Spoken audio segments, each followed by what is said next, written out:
Skala vikingrs. I'm Kat Clay, and today I want to talk to you about the latest installment in one of my favorite video game franchises, Assassin's Creed Valhalla. Now, I've been a long time Assassin's Creed fan. I started playing them way back at the first game, and I've played almost every Assassin's Creed game since. So this is an exciting game for me, not only because there are Vikings, but because it's the first game I'm playing on my PlayStation 5. But is this game worth all your precious trinkets? So Valhalla follows the storyline of Eivor, a Viking who experiences a pretty traumatic childhood incident in an amazing opening to the game, and it's a really cracker of an opening scene. After this killer opening to the game, you spend a little bit of time in Norway, read a tutorial level, before it's off to merry old England to start a new life with your clan. It's up to Eivor to negotiate new alliances, settle her clan, and eliminate those pesky Templar influences along the way. What I'm really liking about Assassin's Creed Valhalla is it gets the Assassin's Creed tone right. I felt maybe in Odyssey and previously in Origins that it didn't quite hit the mark for me in terms of the tone of the Assassin's Creed games, and I feel that this game is a little bit grittier, and I also feel like the motivation is stronger here in the storytelling. The humor is still there, but there's an underlying seriousness to Eivor's character and her mission. As a female gamer, I really appreciate the choice to put female protagonists into the Assassin's Creed franchise. Ever since I was able to play Evie Fry, I feel like I've been more invested in this game. They're strong, they're respected, they're aspirational, and they're also really appropriately clad in some excellent Viking fashions. Now, it's hard not to compare Assassin's Creed Valhalla to that other masterpiece of Norse axe-throwing God of War. And while Assassin's Creed dual-wielding, Eivor is a lot of fun to play. There's nothing new here. It really just builds on the systems that you've seen in Odyssey and Origins. You've got your light and heart attacks, you've got an adrenaline bar, and you've got some special moves as well. But I tend to find that I don't use them as much as I used to in, say, Odyssey.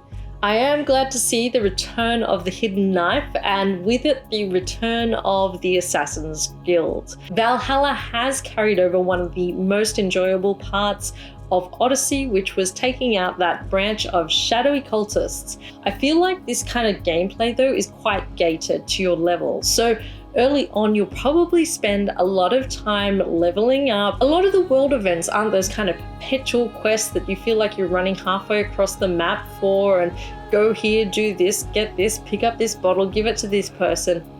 They've actually minimized those into kind of little problems, and a lot of those problems are discovered not necessarily by talking to people, but by overhearing conversations and then figuring out the puzzle for yourself. Now, I really like that kind of gameplay, but if you don't like that discovery style of gameplay, it might be a little frustrating for you. Apart from the world events, there's a lot of little puzzles dashed around the world. But it's hard to tell whether these things will pay off in some form of gear or whether they're just kind of collect the marker things and you might get a trophy for them. I'm also really glad that those kind of epic battles between Sparta and Athens have disappeared. I felt like they were the least enjoyable part of the Odyssey game. I know some people will disagree with me, but I just like stealthing around, being an assassin. These have been replaced by raids, and now you can take your longship, your crew, and go and raid those cathedrals along the banks of the rivers like a true Viking does. But it's really interesting the way that the Assassin's Creed team have approached this, because obviously civilian deaths are not tolerated in the Assassin's Creed universe, and you will be desynchronized. So you can be a Viking, but you can't be too Viking. And I appreciate that, because Assassin's Creed has always run the risk of glorifying murder, and I think this is a rather neat way of dealing with it. The supplies you get on these raids also allow you to upgrade your colony. It's also a really fun way to build relationships and also expand the gamut of side quests that you will have in Valhalla. So I'd be remiss in not mentioning the environment design and the lighting. For me, these are the strongest parts of the entire Assassin's Creed franchise, and it's one of the reasons I've played these games so many times through the years, because the way they recreate historical locations is second to none, and this game is no exception. From the lighting to the foliage to the snow, let me talk about the snow.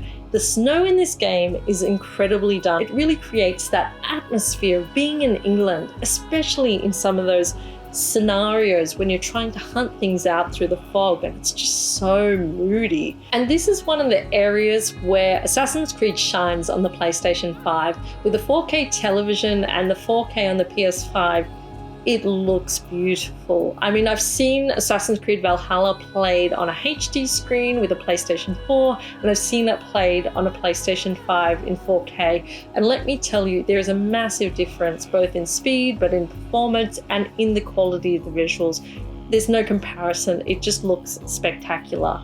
For me, Assassin's Creed is kind of such a fun game to play, but there are a few issues with it. And the first thing is that I'm playing a relatively early release of the game, so it's a little bit buggy. I've had some pretty amusing encounters with the bugginess of this game, getting caught on things.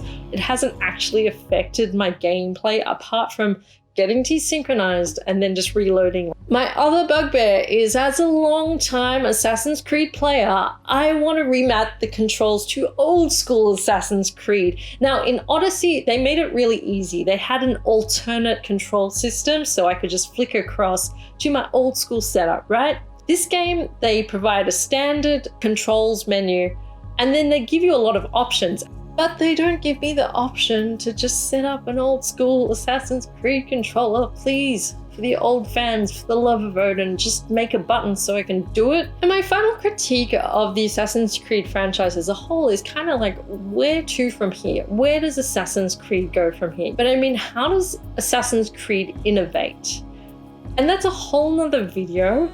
And I do have some ideas about where they could innovate. So for me, Assassin's Creed is the ultimate in comfort gaming. There is something so enjoyable about this ridiculous premise of fighting Templars through the ages under the guise of fighting the near-future Abstergo Corporation through this wacky machine that sends you back in time through people's memories to go through historical locations and assassinate historical bad guys.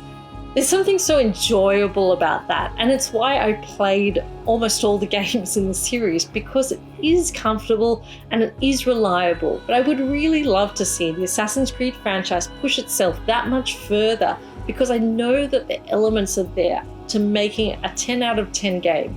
So I can't wait to see what they do next. If you're looking to buy Assassin's Creed Valhalla, I think it's a really solid game. I think you will really enjoy it. And it's hard not to like a game with Vikings.